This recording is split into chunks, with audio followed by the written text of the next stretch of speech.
Ladies and gentlemen, I'd like to announce the entrance of Armando Emilio Guebuza, President of the Republic of Mozambique. Republic of Mozambique, Armando Emilio Guebuza.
Thank you very much.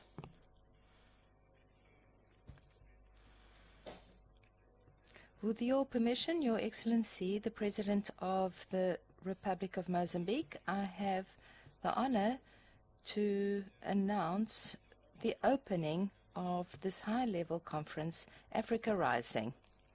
Your Excellency, in addition to our illustrious guest, the Director General of the IMF,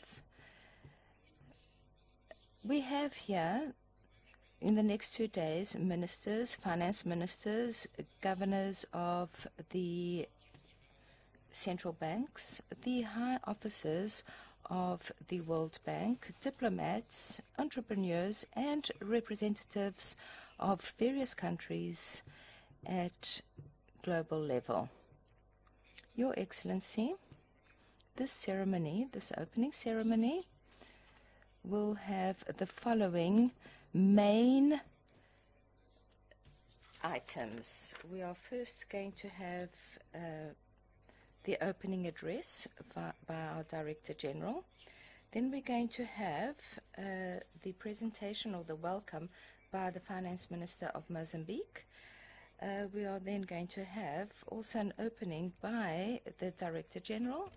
We are going to have a moment where we are going to hear our chorus, our choir, and then obviously we were also going to have a speech by our President of Mozambique. So without further ado, I would like to invite Madame Lucilia Hamann, the Mayor of the city of Maputo.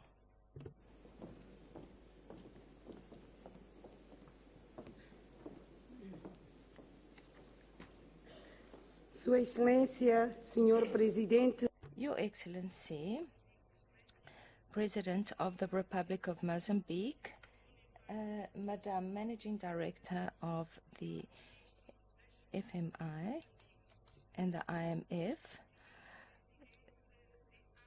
Your Excellency, the President of Africa Progress, the illustrious President of the High Court, and the Attorney General of this Republic, Ministers of Finance of the sub-Saharan countries, members of the Ministers' Council of Mozambique, Vice Ministers of the Republic of Mozambique, the governors of the central banks of the sub-Saharan African countries, President of the Municipal Council of the city of Maputo, members of the Diplomatic Corps in Mozambique, Your Excellencies, your distinguished guests, ladies and gentlemen, allow me, Your Excellency, President of the Republic of Mozambique, in the name of our city and personally to greet all the members and the participants of this conference, Africa Rising, and to tell you that the city has a privilege to welcome you here. We would like to give you a warm welcome and hope that you have a wonderful stay here in the city of Maputo, the capital of the Republic of Mozambique. So welcome to the city of Maputo. We have a special welcome to the President Armando Emilio Guebuza, the President of Republic, who continues to dedicate all his efforts towards the development, economic development of our country and particularly our city. This effort of His Excellency has turned Mozambique during his government to have a growth of 7% per year. This fact allowed our country to be recognized across the world and across the economic world, particularly with the discovery of the natural resources in various parts of our country. Your Excellency, President Guebuza, the Managing Director of the IMF, and all Excellencies and distinguished guests. I would like to tell you that Maputo is a very calm and pacific city. We have been a city where we can of a reference for everybody, where there is a lot of accountability and responsibility. The result of this conference is the result of this tranquility, of this pacific environment, and this characterizes all our citizens. And therefore, we are very happy to welcome all of you and to host this high-level conference of Africa Rising. We would like to participate and to share all of our experiences of the objectives and the goals that we have reached in the last 10 years and the result of the expansion of our emerging markets. In view of this quick growth, we also understand that there is a need to optimize our human resources and to capacitate us with instruments and with tools in order for us to take advantage of all the technological advantage.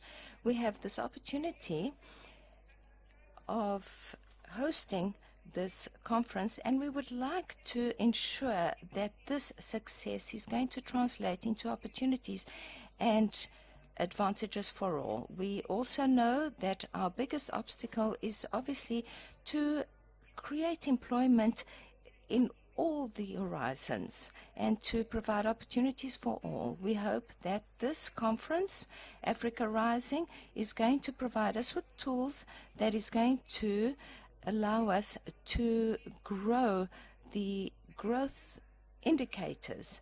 To conclude, we would like to wish you all good health, good working sessions, and a good stay in the city of Maputo. I hope that you will be able to visit our wonderful places, our touristic places, and that you will also enjoy the food and the gastronomy that we are able to offer. We hope that the city of Maputo will remain in your hearts as a city of national reference, and where you can also enjoy not only commercial tourism, but also tourism of enjoyment, to enjoy our beaches and to enjoy our sun. Thank you very much.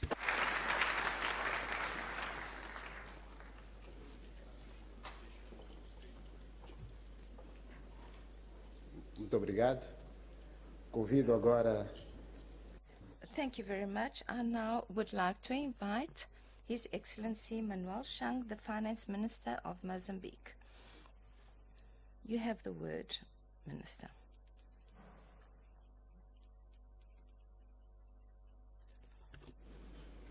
Senhor Presidente da República de Moçambique, Excelência, President Armando Guebuza, the Mayor of the City of Maputo, Your Excellency, the Managing Director of the IMF, members of the Government of the Republic of Mozambique, also the President of the Municipality of Maputo, the governors of the central banks, your deputies, and all the senior officers of the IMF, executive directors of the IMF, distinguished guests, ladies and gentlemen. On behalf of the President Armando Guebuza, I would like to speak to all of you and to wish you a warm welcome, wishing that you are all in good health and you are well motivated to deliberate important issues relating to the development of Africa. I also greet in a very warm way the President of Armando Emilio Guebuza, who is also going to add to this event a very important value in view of his very charismatic vision of Africa and the self-confidence that characterizes the Mozambican people in its strive towards the economic development. Christine Largate, Managing Director of IMF, is also very welcome in view of her very courageous efforts in order to turn this collaboration between this financial institution and our countries, turning this partnership for the advantage of all of our economies.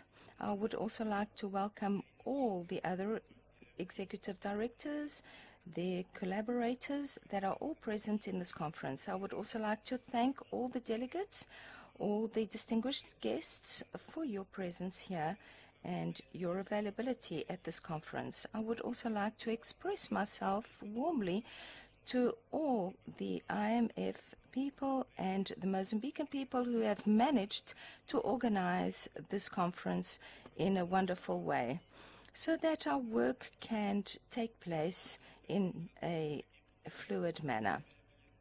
To all the members of the panels here, I would also like to thank you for having replied positively to our invitations. Ladies and gentlemen, this conference could not find a better way and a better time to take place because of the impact that we have had in our economies.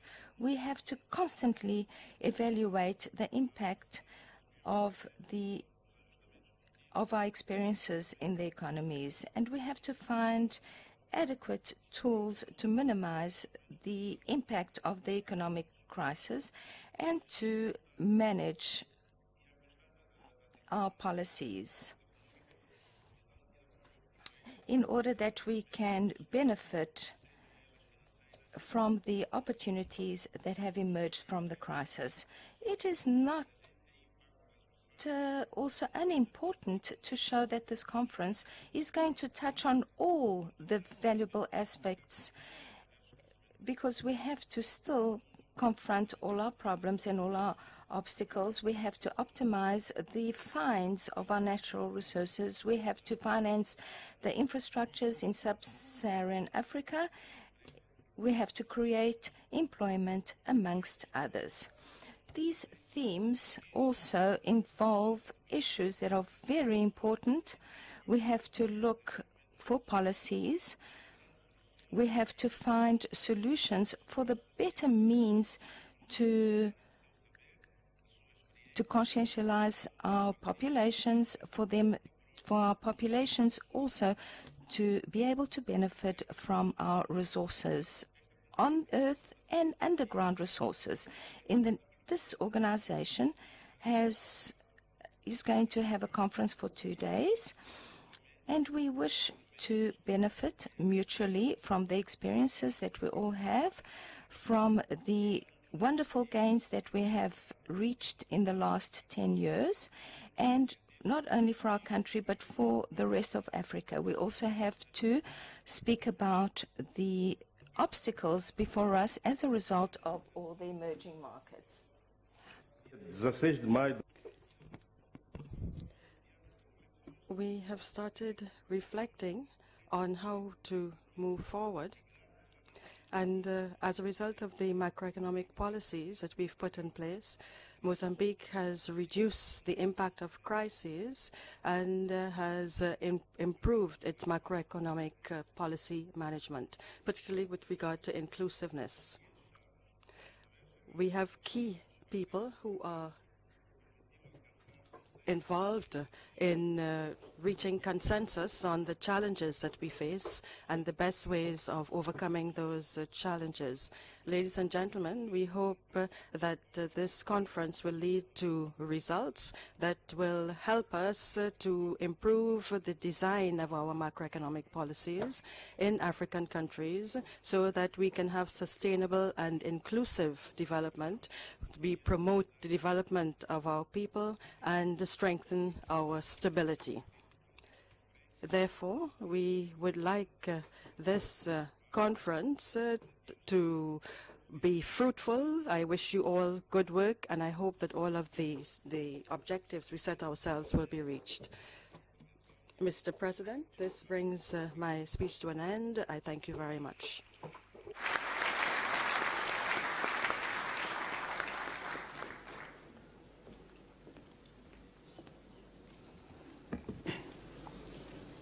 Muito obrigado. Thank you very much. The challenges, the development challenges that the African continent faces are wide-ranging. As a result of this conference, we hope that everyone is going to be focused on Africa, and we expect to show some way forward towards dealing with the challenges that we face. We have two global personalities here.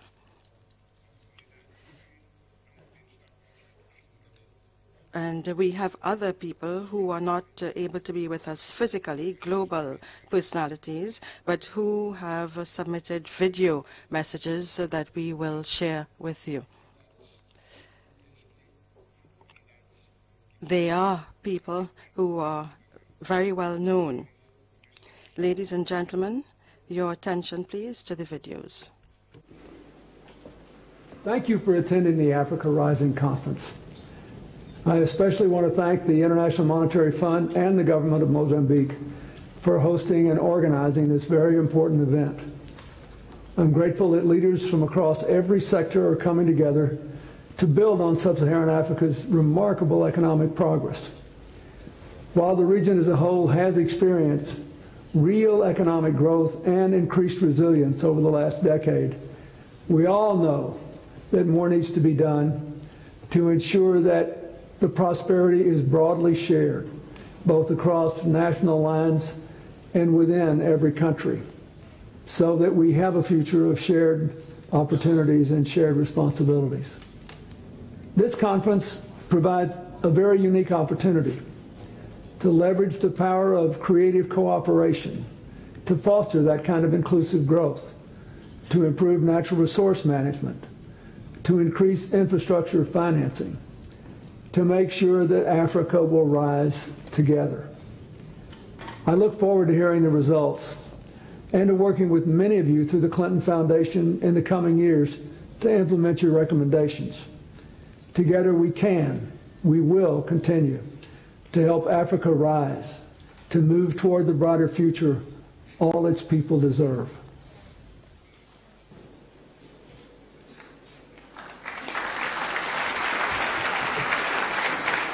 President Gebuza, Managing Director Christine Largate, distinguished ministers, governors, and friends.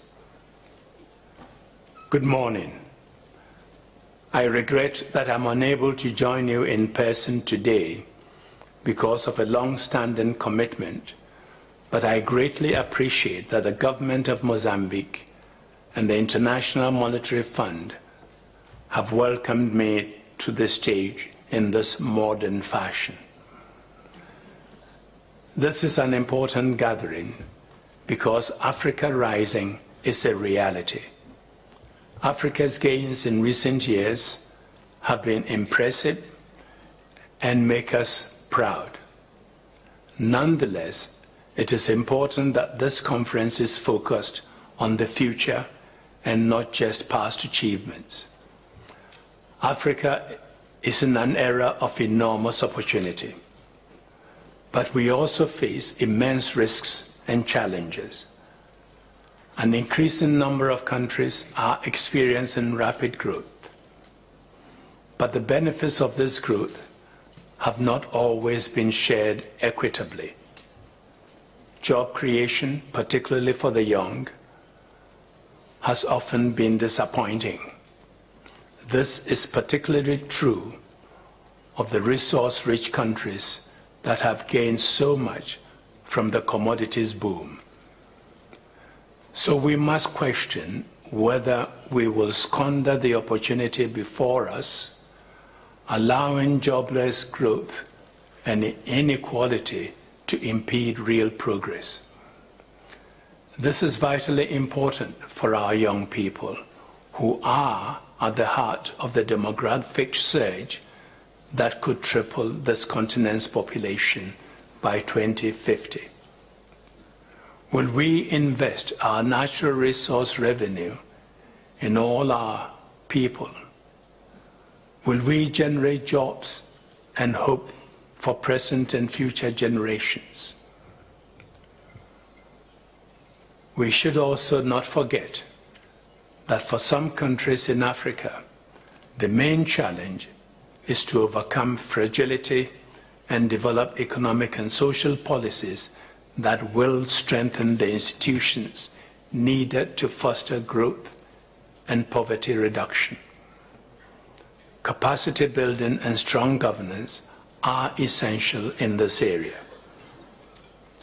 It is easy to view these issues pessimistically, but I think there is reason for optimism. That was the conclusion of the 2013 Africa Progress Report, Equity in Extractives, because we saw both growth and stronger economic governance.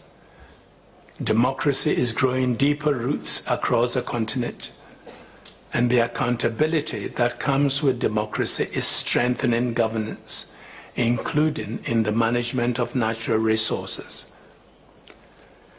Clearly, governance is not an issue confined to the resource-rich countries.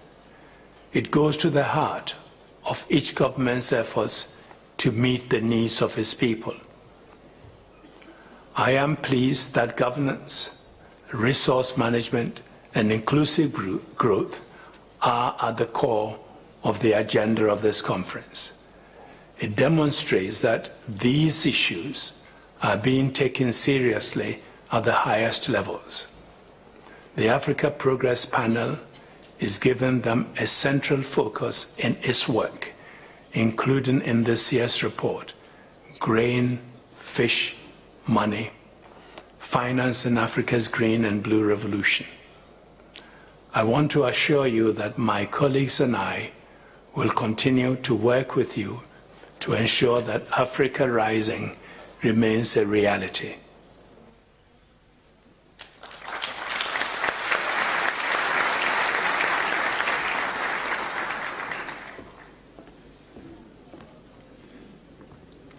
Muito obrigado. Thank you. At this point in time, I'd like to invite Her Excellency Christine Largate, the Managing Director of the International Monetary Fund, to take the floor.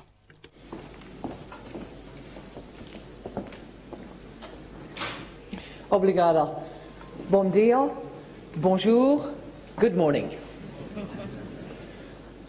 Monsieur le Président, Mr. President, Monsieur le Ministre des Finances, Madame le maire de Maputo, Mesdames et Messieurs les membres du gouvernement, Monsieur le Premier ministre, Mesdames et Messieurs les ministres des Finances, Mesdames et Messieurs les gouverneurs des banques centrales, do not worry, I'm going to continue in English.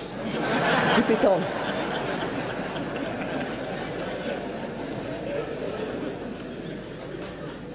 Peut-être un peu les deux, hein? Excellencies and friends, and I'm sure I will have covered everybody by just using that. Brothers and sisters would do as well. Mr. President of the Republic of Mozambique, I would like to turn to you first to thank you, and through you, all the people of Mozambique, all the members of your government who have made this conference a great event and who have facilitated the work of the IMF in trying to set it up with you. So thank you very much for bringing us all together in beautiful Maputo, and we thank you, Madam Mayor, for your greetings. We promise to spend time in Maputo, to spend money in Maputo as well. It's always helpful for the economy.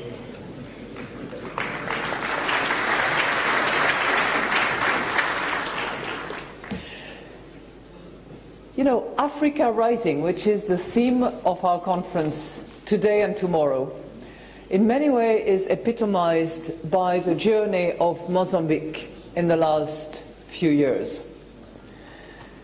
Mozambique has posted one of the fastest growth rates in sub-Saharan region, an average of 7.4% per year in the last 2 decades. And while there is still a lot to be done, major steps have already been taken to reduce poverty, to raise life expectancy. And these are the fruit of good macroeconomic policies, Mr. Minister, you're right, but also efforts to build and develop institutions. Clearly, the recent massive discovery of natural resources is going to be a major opportunity for Mozambique and can be used in extremely positive ways, but can also be a mirage that needs to be dispelled. I know, Mr. President, from the meeting we had yesterday that you want your country to know inclusive growth and not just growth for a few. There's an African proverb that says that if you want to go quickly, you go alone. If you want to go far, you go together. And together is exactly the word that President Clinton was using earlier on. I saw him actually 2 days ago in London, and he asked me to pass on to you his best regards. And he asked me to particularly focus my speech on health and education. Now, my speech was already prepared, so I want to pass on his message now. In this journey of Mozambique, the IMF has always been on your side, and it will continue. We have been working together to provide, on occasions, financial support, to provide, always at your request, technical assistance. We have also supported Mozambique's reform agenda with capacity building, and we will continue to do so if you so wish. And I would like to commend Mozambique, and indeed the region, on this impressive performance. Africa has its destiny into its hand. And in those 2 days, I hope we can consider ways in which it will build its future in as inclusive a way as possible with due respect for the environment. On the occasion of this conference, we do not want to patronize or preach. We have expertise, we have knowledge, we have best practices available, we have gems at the IMF who are its people, who can make their knowledge, their brain power available to the memberships, to those to whom the IMF belongs, you, the 188 members of the IMF. The continent is very diverse, and I realize how stupid in a way it is to talk about Africa as a whole, because there are many different instances, many different countries with different sets of issues. And there are countries that, in the midst of this very good and positive message, run the risk of being left behind, especially when they face recurring conflicts. In others, the rapid growth could be a trap, and some could also be left behind if growth is not widely shared across the population. So in that spirit, I would like to touch on 3 points. The first one is, where are we now? What's the takeaway from the last couple of decades? Second, what near-term and longer-term challenges are we all facing? And third, what do we see as key policy priorities? And it will very much echo what Secretary General Kofi Annan was saying. I know his representative is here with us at the conference, and when I last spoke to Secretary General, he also conveyed his best wishes, and he wishes he had been here with us, but he's chairing the annual meeting of a major initiative on peace, and he could not be excused for that occasion. So where do we stand today? Sub-Saharan Africa is clearly taking off, growing strongly and steadily for nearly 2 decades and showing a remarkable resistance in the face of the global financial crisis. Economic stability has paid off. More than 2/3 of the countries in the region have enjoyed 10 or more years of uninterrupted growth. And this growth has delivered in turn more educated population with a significant decline in infant mortality. In Benin and Madagascar, for example, primary school enrollment has increased by more than 50%. Now, granted, it started from a low base, but it is still a huge improvement and one that needs to be sustained. Africa has also been the destination of a lot of foreign direct investment from all corners of the world. This year, a record of $80 billion is expected of foreign direct investment. And it is hardly no surprise that frontier economies, as we call them, or the Africa's lions, are receiving quite a lot of those foreign direct investment. This is certainly the case for Kenya, for Uganda, for Botswana, and a few others. That's the rosy side of the picture. Yet growth has not lifted all boats, and poverty remains stuck at unacceptably high levels, still affecting 45% of the region households. Inequality remains high, and some countries facing recurring internal conflict are struggling to exit from fragility. African success journey has been truly remarkable. But if the global crisis has taught us anything, apart from having to make the financial sector more accountable, it is certainly that growth must be more equally shared. If only because if it is better shared, it is more durable, as our research is showing. Over the years, as I said, the IMF has been a close partner in Africa's journey, including during the crisis. We have not only prescribed, we have learned, we have listened to the voices, and we have responded. And as a result, we have reformed. We have reformed some of our financial instruments, and I know that some of them have been very useful. We have showed flexibility, and we have moved away from the legendary structural adjustment programs that were a very detailed list, a bit like a laundry list of what had to be done, by moving to more principled programs that countries implement with a level of discretion. We have extended our zero-interest policy. We have tailored our policy advice to better address the very specific challenges facing the region. And we have supported that advice with now 5 regional technical assistance centres, one in Gabon, one in Ghana, one in Côte d'Ivoire, one in Mauritius and one in Tanzania. Today, the largest share of IMF capacity for development services is devoted to Africa.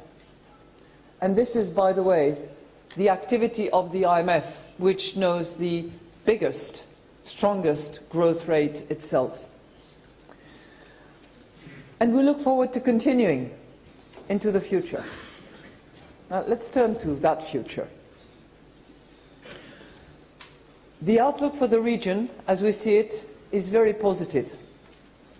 Africa is expected to grow by about 5.5% this year, and for the poorest countries, probably north of 7%. But it must keep an eye on what is going beyond its horizon. While your destiny is in your hands and the future will be yours, risks often come from elsewhere. And these external shocks or these risks need to be identified early. What are the near-term worries going forward?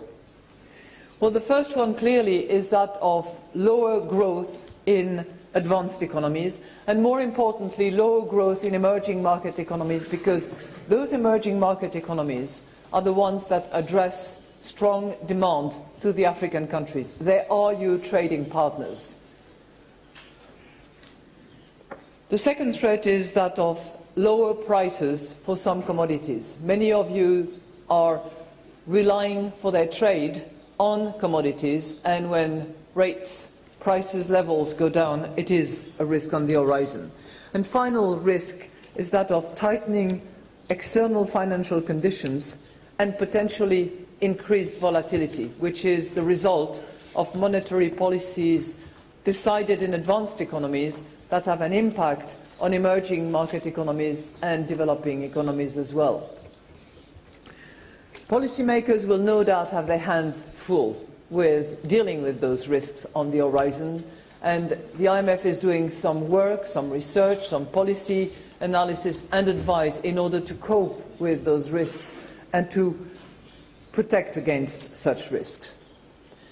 We will continue to focus our policy advice, our technical assistance and eventually financial support in order to mitigate those risks should they arise. Now, beyond these immediate short-term worries, there are a number of longer-term challenges that we also need to look at.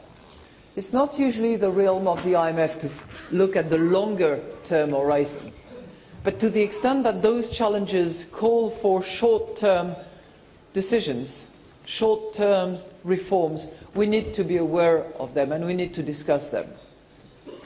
The first, and those challenges, by the way, if they are adequately dealt with, will turn into opportunities, and it can be done. But the first one that you have on your hands is the demographic challenges. Africa, you know, that is the youngest continent in the world. By 2040, the continent is projected to boost the largest labour force in the entire world. 1 billion working-age people. It is more it will be more than China and India together. I'm talking about the working age population.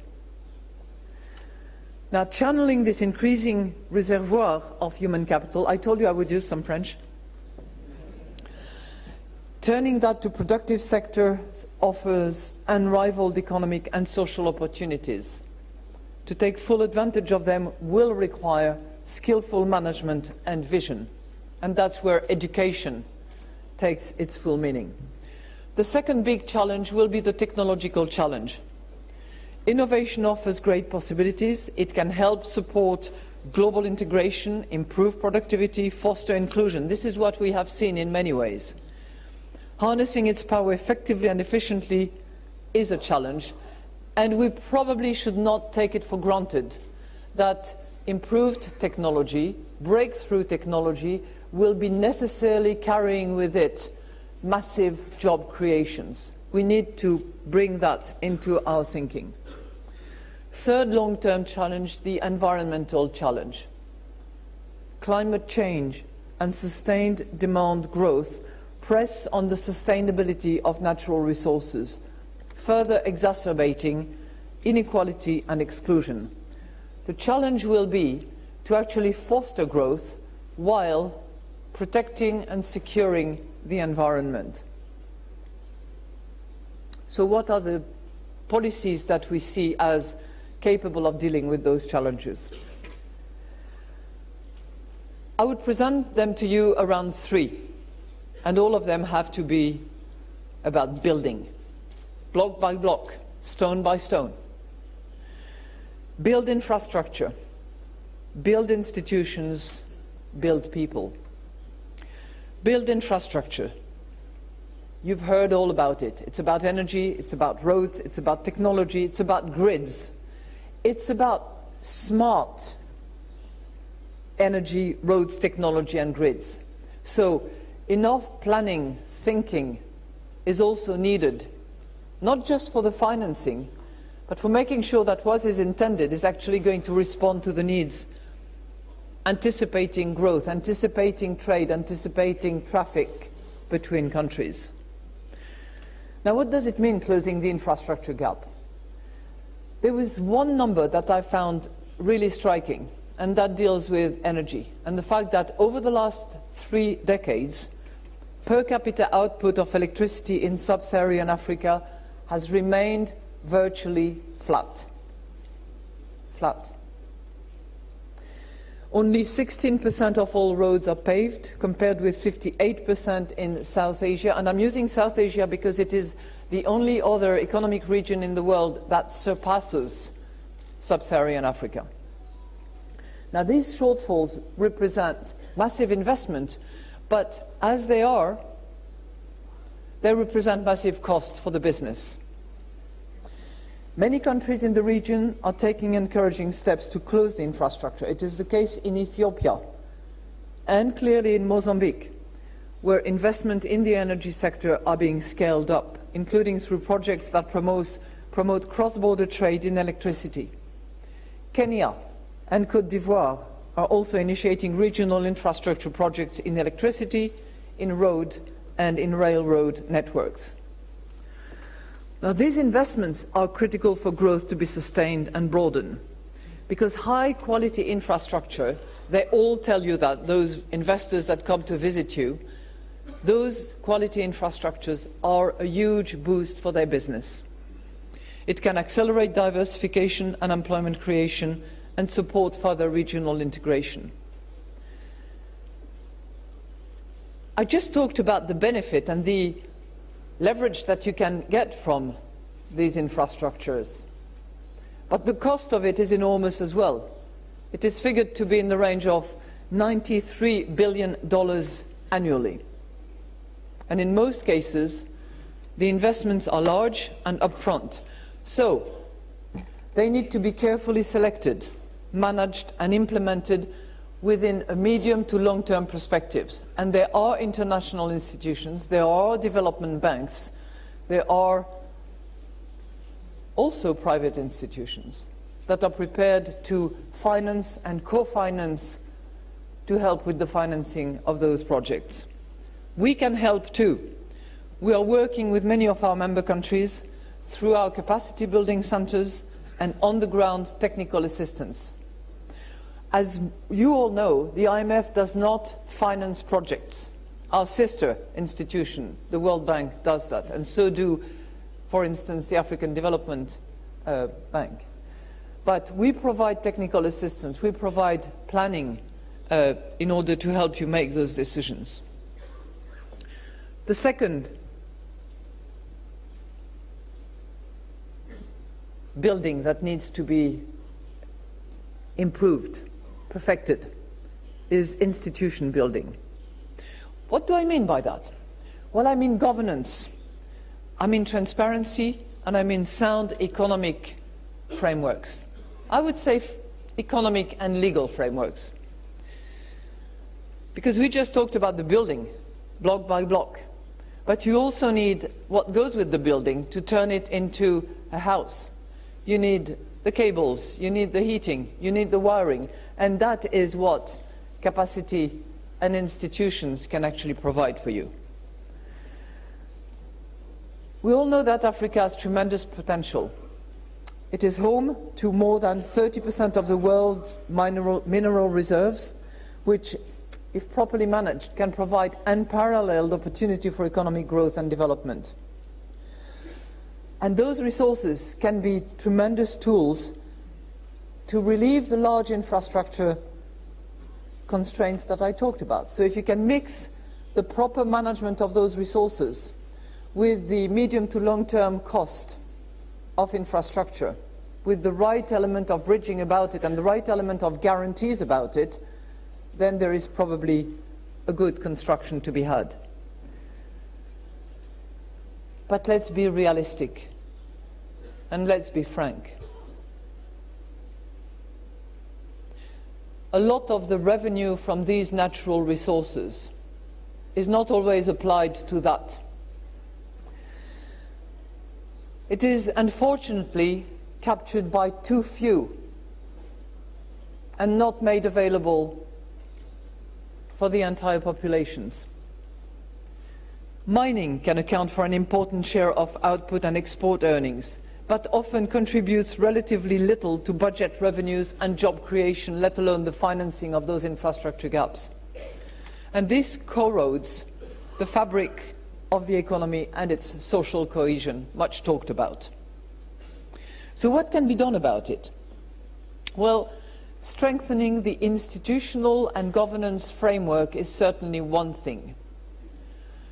Accepting transparency is another one, because it helps increase accountability, particularly in a world where interconnections are not just about financial flows, but also about just pure, plain information. And young people are hungry with information. Many countries have taken steps in that direction. For example, Sierra Leone and Uganda are setting new fiscal rules in anticipation of large resource flows, so that these revenues can be captured and put to good use for the country. Côte d'Ivoire has also implemented a new legal framework for the mining sector that would help attract higher foreign direct investment. Those are areas where the IMF will be pleased to help, and where we can bring a wide range of not just expertise and knowledge, but also what we are seeing other countries deliver with success. So we have the foundation for the building, the infrastructure. We've just talked about the wiring and the heating and all the systems that actually make the house work. But what's a house if it doesn't have the people? So we also need to build on the people. And by people I mean children, young people, men, and obviously women. People are usually the greatest potential in any organization, in any institution, and on any continent. They are the key for this region to fully capture the dividends from population growth. For this to happen, however, good jobs need to be created, particularly in the private sector. Today, only 1 in 5 people in Africa finds work in the private sector. This must and can change. With wider access to quality education, healthcare and infrastructure services, it can change. Similarly, technology can be tapped to extend the reach and access to financial service to millions of people. And here, obviously, I cannot resist mentioning Kenya. Kenya's experience, which by combining financial services and mobile communication schemes has given access to 60% of its population to financial services. Sorry, 75%. I should have looked at my note. Now, everybody benefits from similar schemes, but those that can benefit and can actually leverage it sometimes best are the women. And I know that you don't mind if I finish with the women, because they are first. I know that today, most African women cannot afford not to work. But when we look at where African women work, it is very often, more so than not, in the informal sector. And we know what informal sector means. It means low income, low prospects, low productivity, no retirement, of course. Now, what needs to be done to address that issue? It's better access and more education. It's better access to financing. It's better access to market. It's a cultural shift, let's face it, in some countries as well, to recognize that women can actually contribute as much as men. Maybe a little more. Now, the gains to be made will result from how we overcome the constraints. And I would name as one of the most important constraints that needs to be overcome girls' education. By some estimates, the economic loss in developing countries from the education gap between girls and boys could be as high as 90 billion a year. Do you remember before in my speech I mentioned a big number like that? It was 93 billion a year annually needed in order to breach the gap in infrastructure. Well, here is 90 billion. It's not going to happen overnight, no, because it will take time. But as you say, I think, if you educate a boy, you train a man. If you educate a girl, you train a village. Well, let's go for the village as well. So my bottom line is invest in girls. Let me conclude.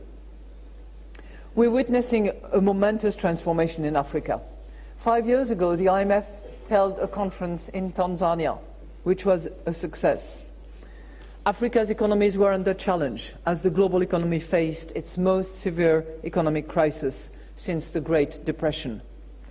We meet now in Mozambique in a completely different spirit, with an outlook of optimism and high hopes. The opportunities are vast and the challenges, while significant, can be overcome through sustained, strong policies, both economic and social. Now is the time to go further, to work together towards an inclusive, job-rich, sustainable growth strategy that will respect the environment. Now is the time to extend the gains that many countries have enjoyed to those that have been left behind, by helping them overcome fragility and build some strong institution. I want to end, Mr. President, by quoting what the Mozambique ladies over there, and men actually, maybe, no, just ladies, but all men in the room were singing as well. I'm speaking about your national anthem. And I would like to quote the words of your national anthem. Pedra a pedra construyendo un novo dia. Stone by stone, building a new tomorrow. That is what Africa Rising is all about. Thank you very much.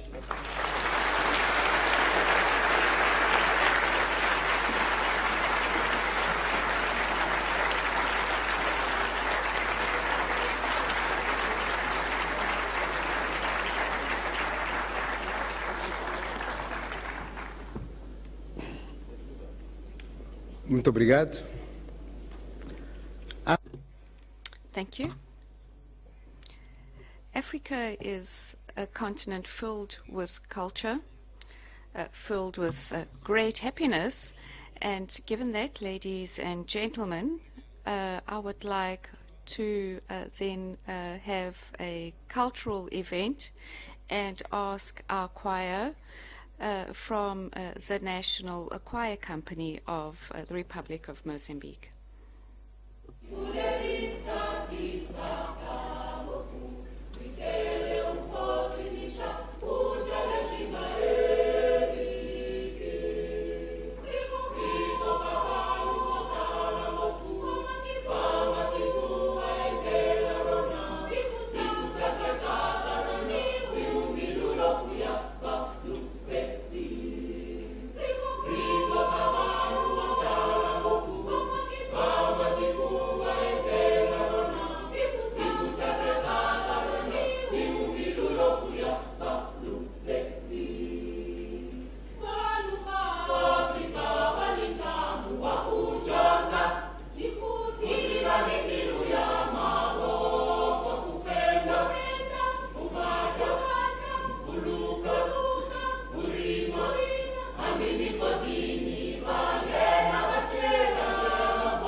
Este tema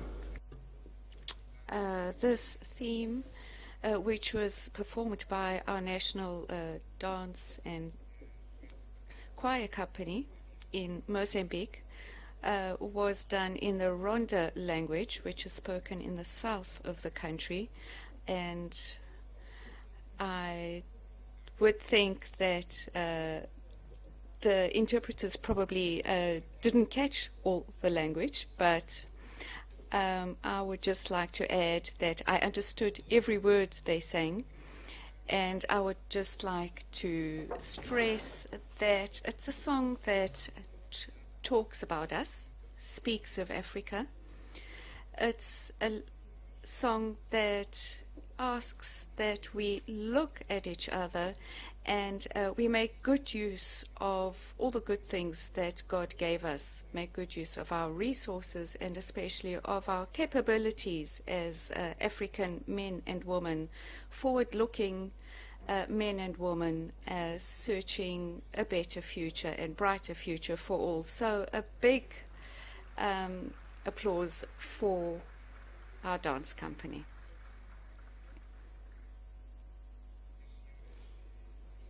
Ladies and gentlemen,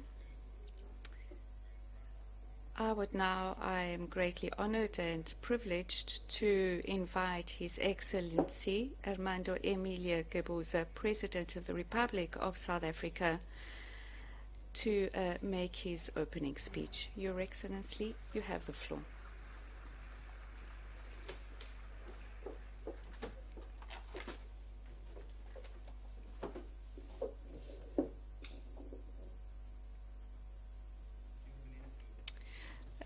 The Minister of Finance, the Managing Director of the IMF,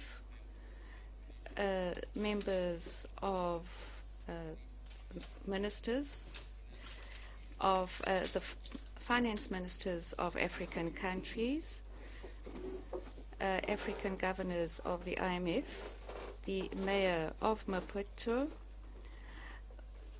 the Director of the City of Maputo, invited guests, ladies and gentlemen. I am very happy to bid you a very warm welcome to the Pearl of the Indian Ocean, and welcome all participants and invited guests to this meeting. Please feel welcome in a friendly country amongst all your future friends. It is this, amongst other events, that gives Maputo an opportunity to be the cradle of this and many other historical conferences. This is very gratifying for us to know that this event occurs at a moment when we are taking stock of the outcomes of the crisis in the world, and also taking stock of all the outlooks for the world economy. And we are expecting a growth of 3.6%, which corresponds to an increase of 0.6% against last year. This growth is reflected in the growth of international trade and industrial production, both of which have been largely influenced by the more advanced economies in the world. Equally, sub-Saharan Africa has also been showing relatively stable growth rates with more or less 5.2%, and we are expecting a growth of 0.4% in 2014. And this performance has been influenced by our macroeconomic policies, a greater diversification of exports, also the development of infrastructure, and also a greater investment in mineral resource extraction.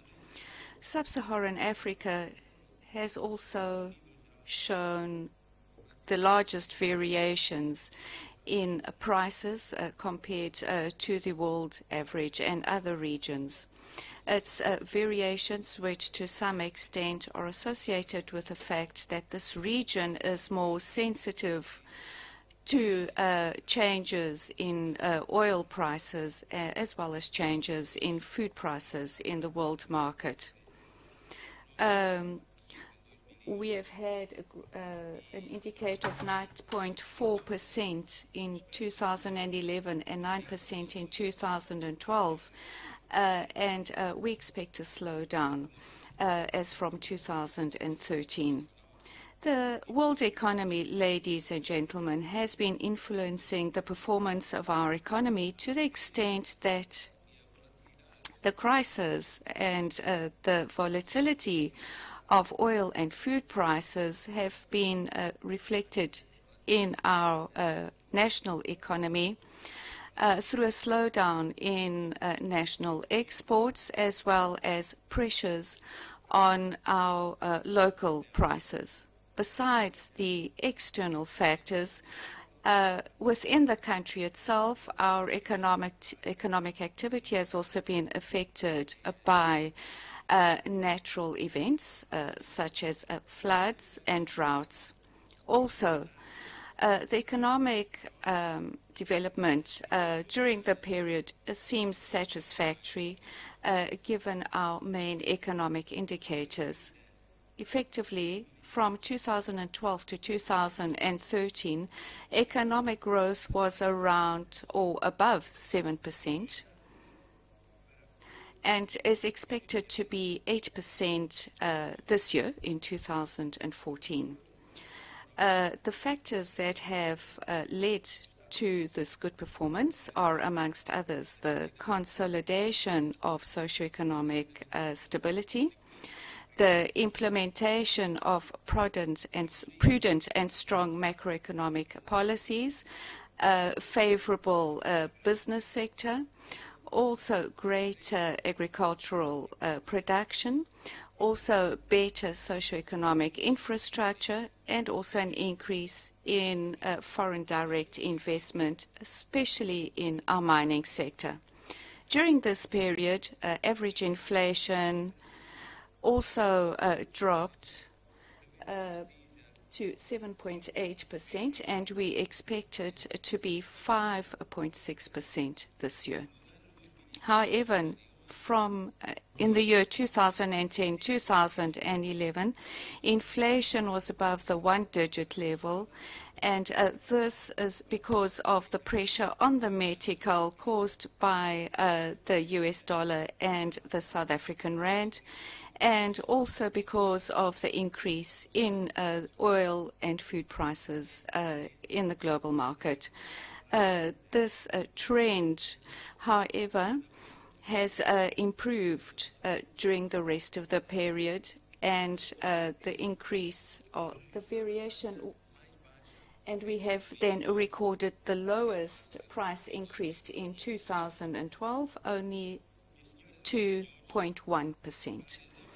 Ladies and gentlemen, Mozambique's accession to the Bretton Woods institutions, in particularly the IMF, was for purposes of speeding up economic development and reduce poverty in a framework of macroeconomic framework, and also stimulate our infrastructure, transport, and energy sectors, having recourse to other forms of funding, including non-concessional funding, as well as improving our internal capacities, including monitoring and planning capacities. The results of our relationship with the IMF have been very positive, and in reality, this relationship has led to several reforms and structural reforms which slowly have been contributing to the restructuring of our economy, which has improved and has shown significant growth. Within what is our contribution to good governance, because according to us, good governance is very important as well as for our population, and we have noted with satisfaction that our relationship with the IMF, especially over the last 10 years, has also led to other contributions and initiatives which have led to several success stories. Which has normally assisted us to cover vaster areas of the country. However, the city of Maputo, where we are working today, is a very important center, and today we have an opportunity of interacting in a direct manner with our people and our population.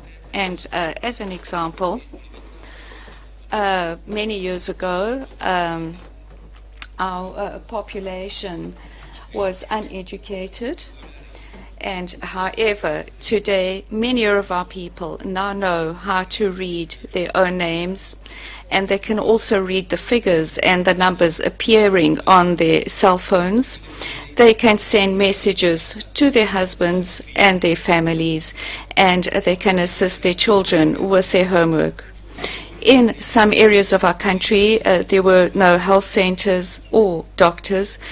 Today, we have specialized health centers. In certain areas where we had cyclical upheavals, today our population know that they can manage their lands, and also they have access to financial institutions. Today they also have access to communication information technology, and they can access the productive sector. I would also like to stress that our government has been implementing economic policies leading to inclusive growth, the creation of employment, structural transformations, better use of our natural resources, funding of infrastructures, and as well as the development of financial markets. And we would like to make reference to the 7 million, which is about $3 million US, which is an annual grant for which is given to the districts with the approval of the consultative committee for projects around feeding schemes as well as employment creation mechanisms. So the 7 million is the minimum amount and could actually be more depending on the demographics and the economic conditions of the district. These 7 million metikais, which are being used to reduce poverty, also has the following objectives. Increase employment opportunities, improve the business environment, also capacity building amongst our labor. And we would also like to stress the approval and implementation of the development sector for 2013-2022, by which the government wishes to implement deep changes and create the structures required to expand financially throughout the country.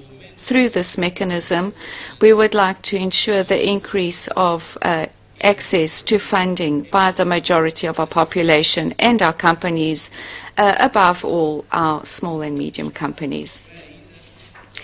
Also, we wish to approve and implement reforms to improve dialogue between the public and private sectors through the implementation of the Employment and Training Observatory, the approval of the medium-term strategy for 2012-2015 for the public sector also aims at sustaining our debt over the long term.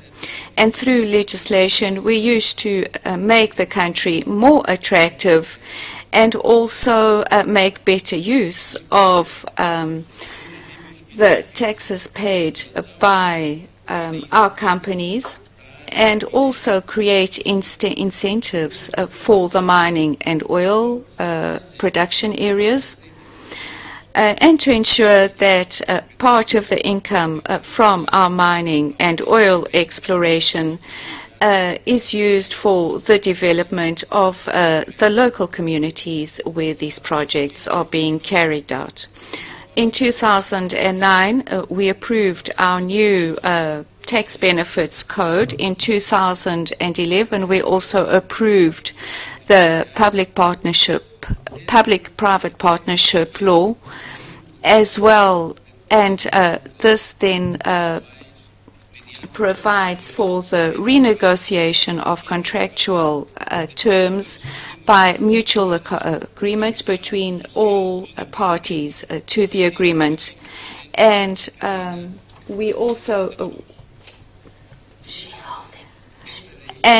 this law also provides for the participation of Mozambican companies within the shareholding of consortia as agreed by the parties, and this we see as an opportunity for economic inclusion and empowerment of Mozambicans in such projects, and also Mozambique's accession to the extractive industry company, which was favorable for us. And I refer to the GITI, and this commitment has then also includes the consolidation of peace, better dialogue with the different role players, and also then strengthening of all our democratic institutions and the rule of law. Ladies and gentlemen, we would like to request the International Monetary Fund to carry on with the negotiations and the necessary reforms in order to increase the voice and participation of the African continent in the structures of this organization. It is also our wish that more African people will have the opportunity to contribute to this institution. And we wish that within this conference, the African institutions will then take stock of what has been happening in order to overcome all the socioeconomic challenges in our continent, in fact, and thus contribute to improving the living conditions of all our populations. I would like to reiterate our welcome to all participants to this event, and I wish you good work, and it is with great honor that I declare open this high-level conference, Africa Rising. I thank you for your attention.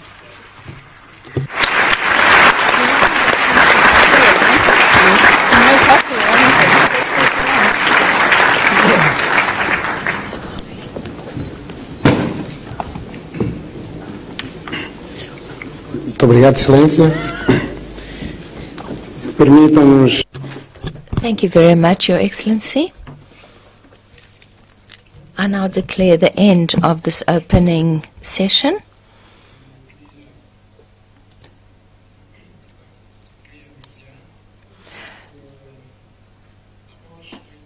And I would also like to tell you that after the pause,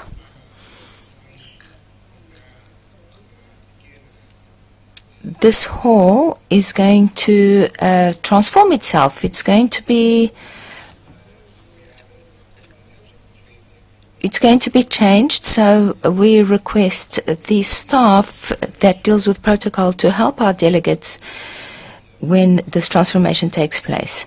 So I would also now like the President and the members of the panel and of the executive to please leave the hall, and thereafter the other participants will go to the staircase of our conference center for a photo session. Thank you very much.